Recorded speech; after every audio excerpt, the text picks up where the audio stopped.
नमस्कार।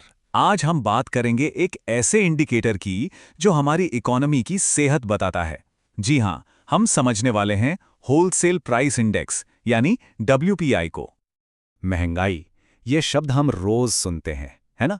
पर कभी सोचा है कि इसे नापते कैसे हैं? आखिर सरकार को कैसे पता चलता है कि महंगाई कितनी बढ़ी? बस यही सवाल है जो हमें डब्ल्यूपीआई तक लेकर आता है। तो चलिए शुरू करते हैं।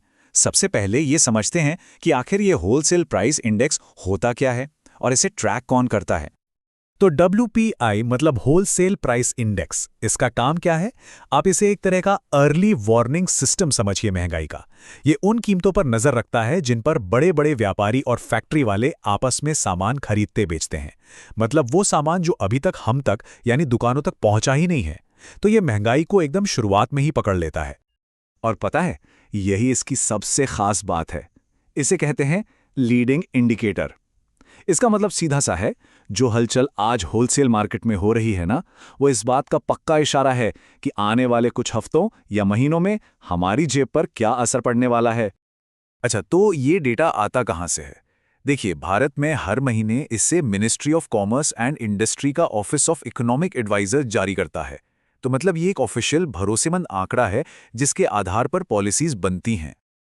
अब देखिए, किसी भी चीज को नापने के लिए एक स्टार्टिंग पॉइंट तो चाहिए ना। उसे कहते हैं बेस ईयर। डब्ल्यूपीआई के लिए ये बेस ईयर है 2011-12। और हाँ, इसे बदलना भी जरूरी होता है। क्यों? अरे भाई, जो चीजें 2011 में चलती थीं, जरूरी नहीं आज भी उतनी ही चले। तो नया बेस ईयर ये पक्का करता है कि हम आज की इकोनॉमी की सही तस्वीर देख रहे हैं। चलिए अब थोड़ा और अंदर चलते हैं, देखते हैं कि ये डब्ल्यूपीआई की टोकरी बनती कैसे है, मतलब इसमें क्या क्या शामिल होता है। तो देखिए, डब्ल्यूपीआई की इस टोकरी में मोटे तौर पर 3 चीजें हैं। सबसे बड़ा हिस्सा, और ये बहुत बड़ा है, वो है मैन्युफैक्चर्ड प्रोडक्ट्स का, माने फैक्ट्री में बना सामान। फिर आता है प्राइमरी आर्टिकल्स, जैसे कि खाने पीने की कच्ची चीजें, मिनरल्स। और तीसरा हिस्सा है फ्यूल और पावर का। और यहाँ एक बहुत ज़रूरी बात है, मैन्युफैक्चर्ड प्रोडक्ट्स का वज़न पता है कितना?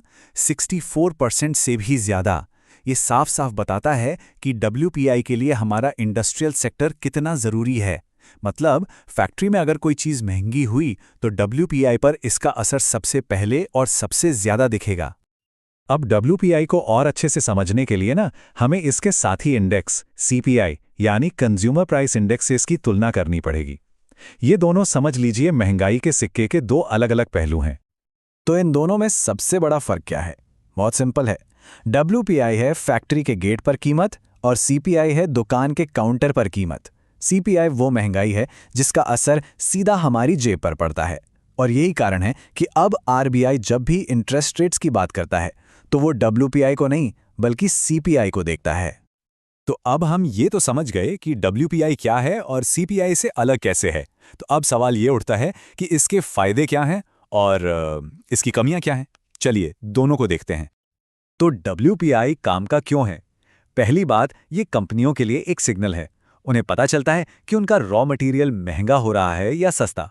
दूसरी बात, ये सरकार की मदद करता है।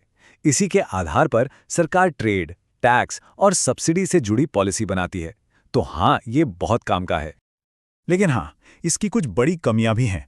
सबसे बड़ी कमी ये नहीं बताता कि एक आम आदमी पर महंगाई की कितनी मार पड़ रही है। और दूसरी, और ये बहुत बड़ी कमी है, कि ये सर्विसेज को तो गिनता ही नहीं है।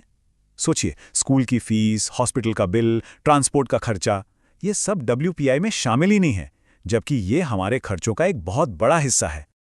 तो सवाल फिर वही है कि अगर सीपीआई मेन इंडिकेटर बन गया है और डब्ल्यूपीआई में इतनी कमियां हैं, तो फिर आज भी हम इसकी चर्चा क्यों कर रहे हैं?